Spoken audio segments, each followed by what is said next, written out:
inviting me for this short lecture, because I have already told you that I may not be able to give you a very long lecture as Madam was delivering. And I have also seen in the through messages that you have many PhD students already, and therefore for those students there is no sense of delivering those type of lectures on hypothesis or something like this. So for them, even PDF type of research is also required, because when PhD students are registered in your this research workshop, then definitely you have a mixed registered students. So some students are in the first year, some students are in the second year, and like that. And therefore, from that angle, I should try to give a brief, some brief the students how to proceed further. So suppose if you are in the beginning, say first semester, during that period, your job is how to choose one good supervisor. This is the first priority that the students should have. And for choosing the supervisor, because only supervisor is said to be the mentor.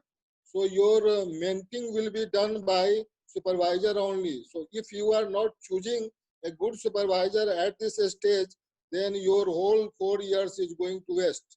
So take it very seriously, this point, that your specialization is matching to the supervisor. Supervisor is really a learned person who can teach you in a good manner, who can give you some guidance in a very good manner, extraordinary manner. If supervisor is not learned, then you can think about the future of your research. So the first precaution that you should take is first choose the best institution possible, then first best supervisor possible. Then you have to see what is the administrative angle of research, because research is you are doing with the help of many teachers. It needs research administrative support also. And administrative support means there is a degree research committee, and there are many experts in that degree research committee that committee is going to approve your topic. So your topic belongs to which discipline, which sub-specialization. And from here only, I would introduce one term that you will recall for whole life, and that term is called Papa. You begin your day with Papa, and in research also you will begin your whole research years and even life with Papa. Papa means PA, and first P stands for what? Pure research. First P stands for pure research. Then comes A, stands for applied research, empirical research, database research. Pure research stands for theoretical research, fundamental research. And then comes again P, and a policy-oriented research, where government wants certain policies that have to be framed very quickly. And then again further government wants that some action has to be taken very immediately because of disasters or so on. So the last is action-oriented research. So this becomes a word that comes to be PAPA, pure research, applied research, policy-oriented research, and action-oriented research. These are 4 types of research, and out of these 4, you have to choose one.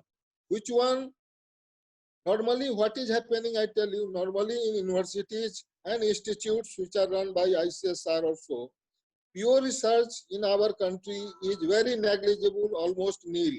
Theoretical research is almost nil, but what people is trying to do is just conceptualizing their empirical research, applied research, with certain theories, trying to link it with theory, what is the theory in the past, and how we can conceptualize our research with the support of those theories.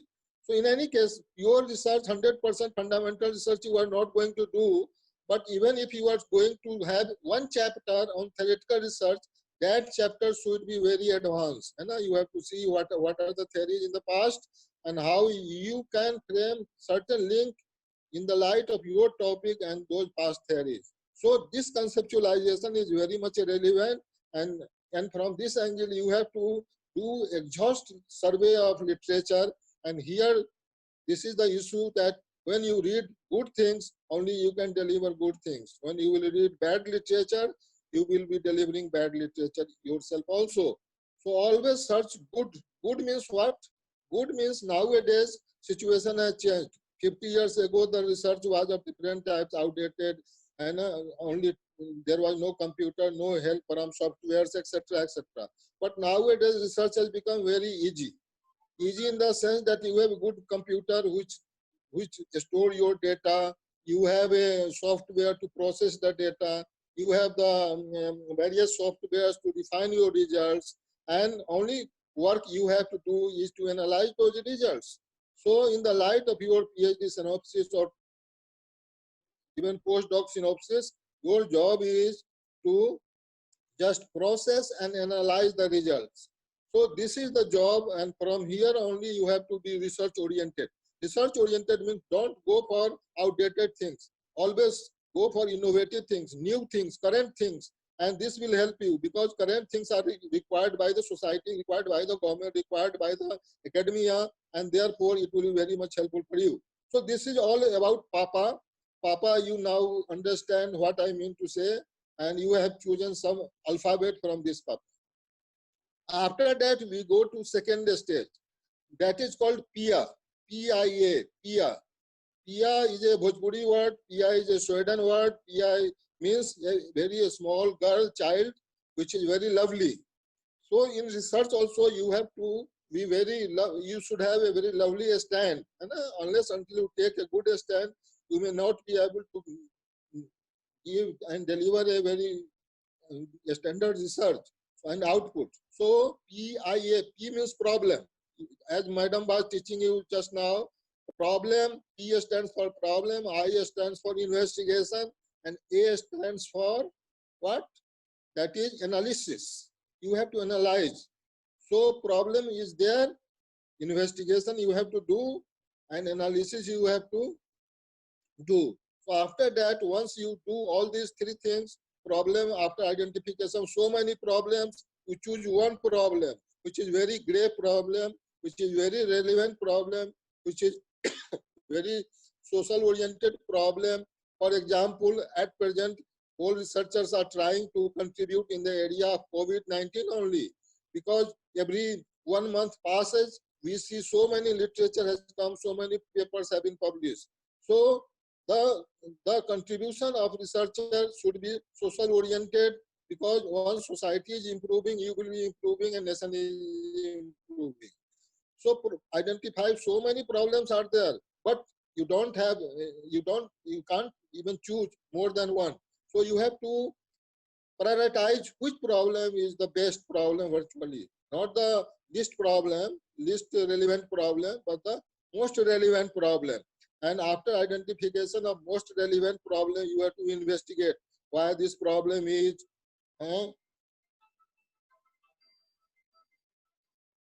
थोड़ी देर में बात करता हूँ. So why this problem is, how we can solve the problem, how we can make econometric models out of this. That is, you have learned dependent variable, independent variable, how we can explain those things and so on. And then you have the analysis. Once you have chosen the problem, then you have to finalize so many things. Investigation is a very long, destination virtually. You have to investigate what you can, if it is a primary data, then questionnaire is there. You have to choose certain households, certain blocks, regions, etc. Then sampling, then you feed all this data, and then finally process it through some Excel data, etc. So many softwares nowadays are. So finally, you have to investigate from collection of literature to collection of data to compilation of data to process of data, and finally to reach to certain results, and that result you have to analyze. So all these things are there. That finally is analysis, PIA. And the analysis is very much relevant, because here comes, because you have chosen the problem why COVID is, then you have to analyze how we can remove it. So I mean remedy, how you can remedy the problem, that is very much relevant. So you have to, like a physical doctor, physician, you have as a social researcher also, you have to put forward your analytical tools, etc. And through that you have to analyze that if we do this kind of thing, then this kind of problem can be solved by the society. And you can put forward that if there are certain limitations that government can do, or NGO can do, or civil society can do, those things you can write. So analytical brain is very much relevant. But all these things, Papa to Pia, this travel, this path is not a toward path. This is a very long path of 4 years, 5 years, and in between you have to put certain research infrastructure. By research infrastructure, we mean you should have a good laptop, you should have internet, you should have a good group of researchers, and always you should have a good downloading of good books, relevant papers, high impact journal paper, etc., etc. So this research infrastructure is very much required at present. And whenever I come in contact with the students, normally they say, even today they are saying that, sir, I am poor, I am not able to purchase laptop and all that, so this is just not possible. Or, sir, wait for certain time, if my fellowship will come, then I will do something. By that time, 1 year is passed. So all these, bottlenecks are there before the students, that I understand. But these problems you have to resolve somehow. How it happens, that you have to think over. The third issue is the administrative problem. What administration wants, what DRC wants, what type of synopsis DRC approves normally. 3 experts are there, 1 head of the department is there, 1 supervisor is there, 1 outside expert is there, and therefore normally DRC wants that it should have a very good format of, research proposal. Your formatting should be very good. Formatting means you have rightly chosen a problem, you have rightly chosen hypothesis, objectives, rightly chosen data, rightly chosen methodology, rightly chosen how to apply analytical tools, statistics, econometrics, etc. And then how to make chapters, how to chapterize your whole thesis, and so on. So it takes normally 3 to 4 years, and in after every 6 months now, as per UGC, all universities are now following. You have a 6-monthly progress report that has to be, you have to deliver, you have to present whatever you have done in 6 months.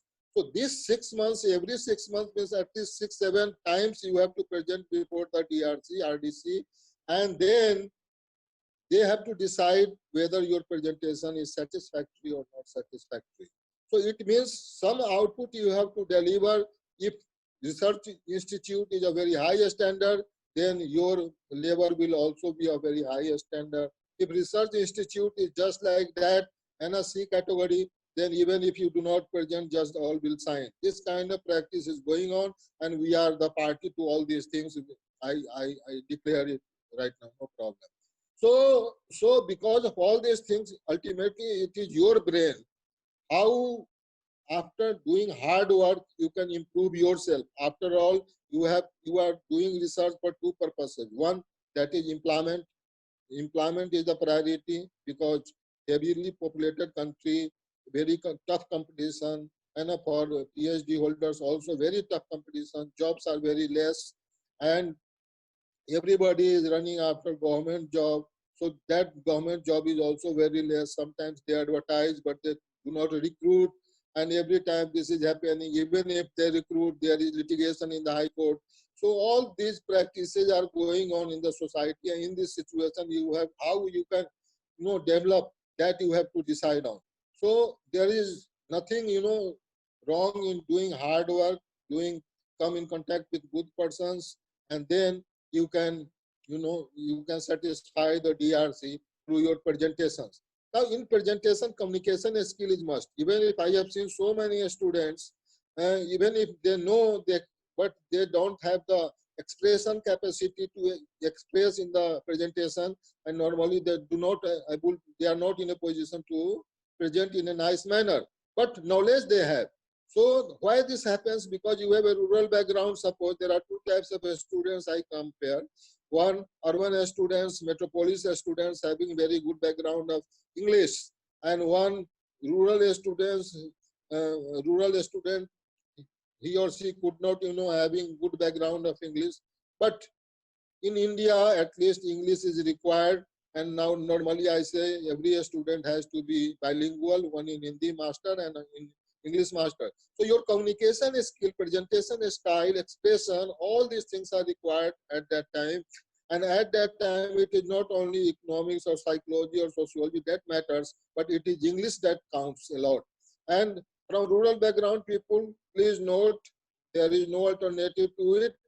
And you have to compete in the globalization phase, and therefore you have to develop English more than your own subject, because you have been learning your own subject in BA, MA also, but in English you have read only at the level of 10th or 12th, and after that you have to make your rigorous practice to improve English, because this is the communication skill that counts a lot in presentation, and it is your presentation that will show a good researcher, or you will be proved as a good researcher. So communication skill, that is English, grammar, composition, full stop, comma, everything is required in research. And how to present the references, that is very much critical. People overlook it, do not read the literature, but they try to give it in the bibliography. That is wrong. And now I will shift to the ethics. What is the ethics? Ethics is moral values a researcher is supposed to maintain. Don't copy anything as required. Reading is different thing, copying is different thing. So no unfair means in PhD. Earlier, when there was no internet facility, there was some chances of copying. But now, if you copy, you will be caught very easily through plagiarism test and so on. So ethics is very much required. Copying is not copying completely barred, even if 15% or 16% is allowed. That is only for references, and that you are quoting, so that percentage is approved by the UGC. But don't try to copy. Don't try to copy from any other source. And if you are copying, then quote them also. Without quoting, don't copy. So quoting is required, and this is very much important from development of a moral values of researcher. That is very much required.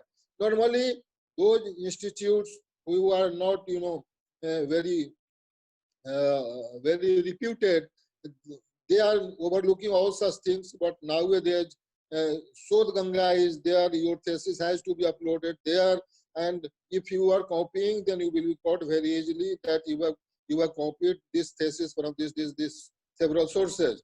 So it may be possible at a later stage also that even if you have got a job, at that time it was not find that you have copied something. But after 10 years or so, suppose some enemy of yours who are in the competition of promotion, if he or she comes into picture and try to, they try to fight, in that situation, if plagiarism detected in your thesis, then it may be possible that you can lose your job. So be very cautious. I have seen so many vice chancellors also that they have copied from different sources, and recent example is Pondicherry vice chancellor. So be very careful at this stage only. Even if you are stealing something, you can be detected after 5 years, 10 years, and you can lose your job also. Not only job, your whole recognition, your face, and everything. So be very careful. These are administrative, requirements that you are supposed to fulfill. So ethics is one, and then what administration later on wants after, once you submit your thesis, this thesis is going to at least 2 experts, and 2 experts are having different, different ideology may be different, maybe their knowledge may be different, maybe their skill, research skill may be different, but you are supposed to satisfy both the experts through your thesis. So in the evaluation of thesis, they will come, but later on what will happen, one person will only come for PhD YYOC exam. The important part is with PhD is that here there is no percentage of marks. Like MA, you have 60%, 70, 80, 90% marks. But in PhD, there is no percentage of marks. And there is no grading of thesis also. Why this is not graded? The important, अभी बाद में बात करते हैं. Why this is not graded simply because you have certain hypothesis. That hypothesis either you have proved or disproved, and you have put the findings, and therefore according to your synopsis you have given the output, and that is all. So in every case the result will be the same. That is why the thesis is not graded, A, B, C, D grade or 70-80% marks. This is not given. It means what? Whatever you have chosen the topic, you have to satisfy to the experts according to those research proposal only. They are not going to ask beyond that. So everything is in your hands only. Your proposal preparation is in your hand, and then thesis writing is in your hand, and then ultimately submission of progress report is also in your hand, and then final examiners will come, and before examiner also your presentation is required, that is also in your hand, so everything is in your hand, and therefore if everything is in your hand, then that part should be very crucial, standard, relevant, and ultimately you make it sure that if you are taking some money from the society on your study, then you must deliver something to the society also. That is the output from your side to the society. So you can resolve in your thesis that this problem was there, and I can resolve this problem through these lines, and these are the solutions, and finally you will resolve it.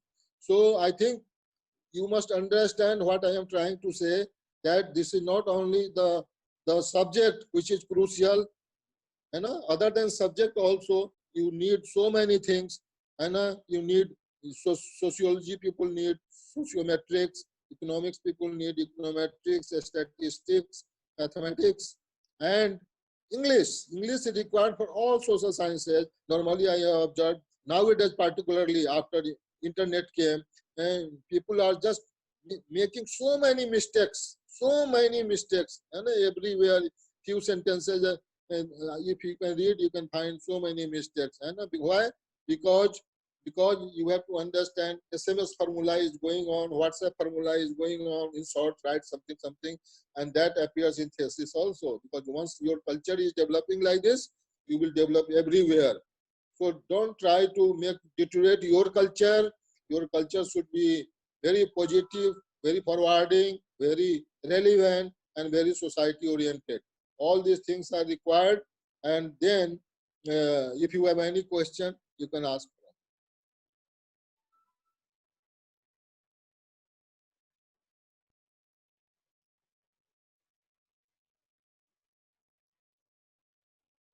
Any query? Participants, if you have any question.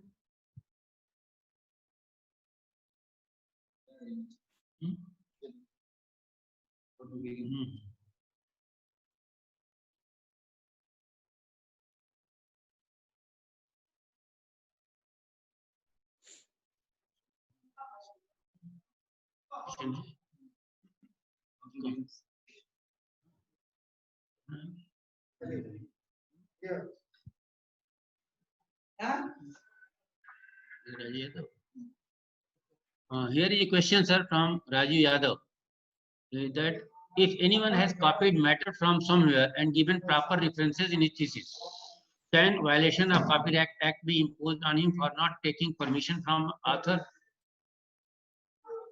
No, permission from author is not required. Only thing is, if you have not read and just you are writing there, then it is meaningless. You are supposed to read that literature and then quote that literature. There is no need of permission from the author. This is not a practice to take permission from the author. Maximum, if you are so sensitive, then you can communicate with the author if you have any problem with that, paper. Suppose some paper is written by some author and you have certain clarification to be sought, then you can you can talk with the author. But there is no practice, written practice of taking permission from the author. So, next question is, how much we can actually quote from different sources? Is there any precise percentage, any limit to quote? Percentage UGC has a circular, and normally all Indian universities are following that thing only. So How to begin if the it is 15%, there is no problem. How to begin the Time to time you have to read the circular of UGC. Revises up to 30% also. So what kind of plagiarism is there? That also depends. If it is only through references, through bibliography, through footnotes, etc., then there is no problem. You can go up to the 30% because everywhere you are quoting it, and that software will detect that plagiarism also, that percentage. But I will suggest you that you limit yourself, and secure zone is up to 15%. Next question is from Swati Singh. What are exactly the demands of panel for a research proposal to be approved? Can any random topic be chosen, or is it listed? No. Actually, topic is decided by one, the specialization of the supervisor, and two, your interest. What is your interest area, your specialization at MA level or so on. So both of them will have to chalk out a plan, what topic should be there, and both will be having a common, agenda that topic should be very much relevant and out of one. So that person will not interfere in between. Only thing is, once you have proposed that proposal, then you take it for granted that the experts or DRC or RDC will be there. They will approve it. So here the role of supervisor is also crucial, because the supervisor is more experienced in this area, and that supervisor is knowing the administrative procedure, how to get it. One more question, sir, here. How can I detect my research proposal has already been researched? A student has asked if she is working on a topic which has already been. No, if some topic is already researched, then you have to twist your topic, because this will create problem in the long run. Already research area is there, so you cannot take that same similar topic. So just twist, some dimensions should be changed, some angles should be changed, and only then you can proceed. Thank you, sir. Such a serious matter you have presented in with your, especially with your quips and abbreviation that you make. I think my participants, they will remember from Papa to Pia, and all the problems they have to face during their research work, whether moral, ethical problem and administrative problem, they all are now well acquainted, which definitely would be very helpful for them. Thank you once again very much, sir, for sparing time for us. So entire institute is highly indebted to Professor Ranjana Sehgal and Professor NMP Verma, sir, and on behalf of this institution, my entire institute prays to the person who is suffering in Madam Ranjana Sehgal's family from this corona disease, that may Almighty help and he should recover very quickly. So my participants, the first session of the panelists is now over, and there will be a gap of 1 hour